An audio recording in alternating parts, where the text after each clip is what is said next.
Good day, sir. I am Randy Simeno from Base Cream Charlie. I'm here to discuss about the polygraph machine. First is the pneumograph. Pneumograph is a medical device designed to record the rate, rhythm, and depth of thoracic or chest movement during respiration.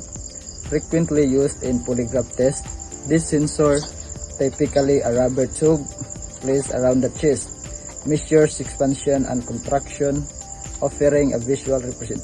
Next is cardiosphingograph. It's a component of a polygraph machine or lie detector that measures and records changes in a person's cardiovascular activity, especially blood pressure and heart rate. It consists of a blood pressure cuff, usually placed on the upper arm, and a pneumatic system to record tracings. Next is galvanograph. It's a component of a polygraph machine or lie detector that measures and records changes in a person's skin resistance or sweat gland activity, known as the galvanic skin reflex or electrodermal response. It utilizes electrodes on the fingers to detect stress related sa chemograph. Is a device or software tool that produces a two-dimensional space-time plot to record a visualized dynamic, moving, or changing phenomena over time. Traditional or rotating, soot-covered drum recording physiological signals, blood pressure, muscle contraction.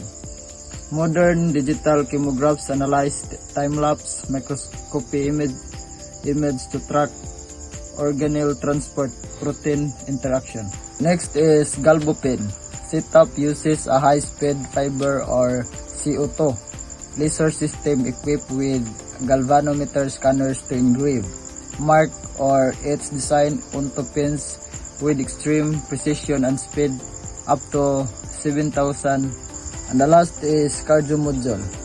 Generally refers to specialized software or hardware components for analyzing cardiac data such as ECG, heart rate variability, or HRV or imaging. Key applications include AI-powered cardiac CT segmentation, real-time, high-throughput cardiac function monitoring, and educational 3D anatomical visualization.